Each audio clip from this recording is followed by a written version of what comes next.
Hello students, इस video में हम ये सीखेंगे कि अगर हम किसी नंबर का स्क्वायर या फिर क्यूब निकालते हैं तो उसकी लास्ट डिजिट क्या होगी।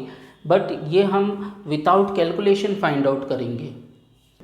अब हम सीखेंगे अगर किसी नंबर का स्क्वायर निकालते हैं तो उसकी लास्ट डिजिट यानी कि यूनिट प्लेस की डिजिट क्या होगी।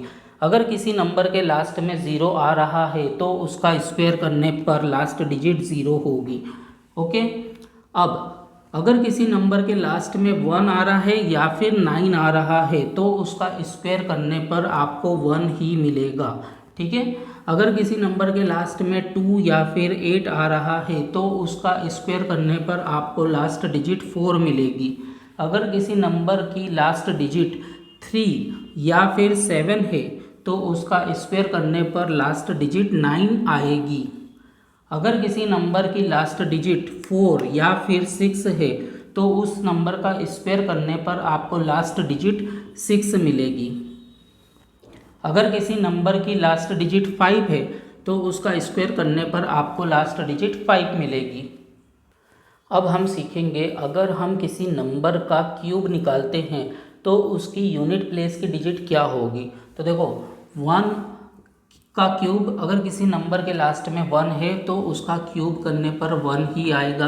अगर किसी नंबर के लास्ट में 4, 5 या फिर 6 है तो उनका क्यूब करने पर 4, 5, 6 ही आएगा। अगर किसी नंबर के लास्ट में 9 है या फिर 0 है तो उस नंबर का क्यूब करने पर लास्ट में यूनिट प्लेस की डिजिट पे 9 और 0 ही होगा। ठीक है। अब बच गए ये 4 डिजिट 2, 3, 7, 8। तो अगर किसी नंबर के लास्ट में 2 है तो उसका क्यूब करने पर 8 आएगा। और अगर किसी नंबर के लास्ट में 8 है तो उसका क्यूब करने पर 2 आएगा।